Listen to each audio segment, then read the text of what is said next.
Magandang araw sa inyong lahat. Narito ngayon tayo upang pag-usapan ang kahalagahan ng isang napaka-espesyal na selebrasyon sa buhay ng isang bata, ang kanyang ika-7 kaarawan. Siyempre, sa pagkakataong ito, kaarawan na aking pamangkin na anak ng aking kuya na si Riley.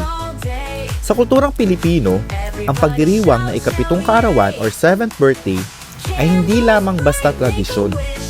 Ito ay punong-puno ng kahulugan, pagmamahal at pasasalamat. Bakit nga ba napakahalaga ng araw na ito? Alamin natin. Ang ika-7 kaarawan or 7th birthday ay isa sa mga pinakamahalagang milestone sa buhay ng isang bata. Bakit?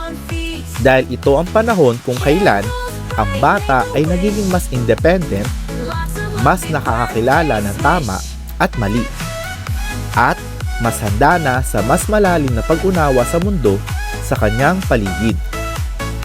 Sa edad na ito, marami nang natututunan ng bata mula sa kanyang mga karanasan. Sinasabing ito rin ang edad kung kailan mas nagiging klaro ang kanilang personalidad, interes at mga pangarap. Kaya naman, ang pagdiriwang ng 7th birthday ay simbolo ng pasasalamat sa Diyos sa kanyang patuloy na paggabay at pagbibigay ng biyaya sa loob ng 7 taon.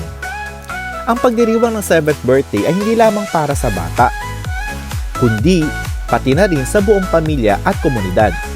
Sa pamamagitan ng ganitong mga selebrasyon, mas pinatitibay ang samahan at ugnayan ng pamilya. Ito ang pagkakataon upang ipakita ang pagmamahal, suporta at pasasalamat sa batang nagdiriwang ng kanyang espesyal na araw. Kapag sama-sama ang pamilya at mga kaibigan, nagiging mas makulay at mas makabuluhan ang selebrasyon. Ang mga ngiti, tawanan at masasayang alaala na nabubuo sa araw na ito ay babaunin ng bata habang siya'y lumalaki. Ang pagdiriwang ng 7th birthday ay higit pa sa simpleng handaan. Narito yung mga pangunahing dahilan kung bakit ito mahalaga. Una, pagpapasalamat. Ito ay isang paraan upang magpasalamat tayo sa Diyos para sa 7 taon ng biyaya, proteksyon at pagmamahal na natanggap ng bata. Ikalawa, pagpapakita ng pagmamahal. Ang selebrasyon ay nagpapakita ng walang hanggang pagmamahal ng pamilya sa bata.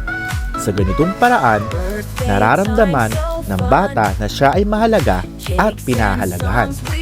Ikatlo, pagbibigay ng inspirasyon. Sa pamamagitan ng mga mensahe, dasal at suporta mula sa mga mahal sa buhay, nabibigyan ng inspirasyon ang bata na patuloy na magpursige at abutin ang kanyang mga pangarap. At ikaapat, pagbuo ng magandang alaala. Ang mga ganitong selebrasyon ay nagiging bahagi ng masayang alaala ng bata. Sa paglaki niya, aalalahanin niya ang espesyal na araw na ito bilang patunay ng pagmamahal ng kanyang pamilya at kaibigan. Para sa isang bata, ang ika-7 kaarawan ay parang isang malaking regalo at ito ay araw kung kailan sila ang sentro ng kasiyahan, kung saan nararamdaman nila ang pagmamahal at suporta mula sa kanilang pamilya at kaibigan. Sa pamamagitan ng selebrasyong ito, natututo ang bata na pahalagahan ang mga taong nasa paligid niya at mas naiintindihan niya ang kahalagahan ng pamilya.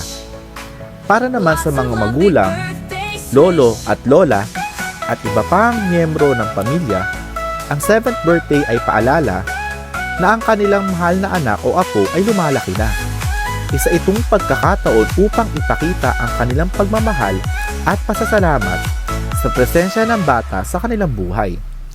Ang tradisyong ito ay nagbibigay daan din upang magtipon ang pamilya at mga kaibigan.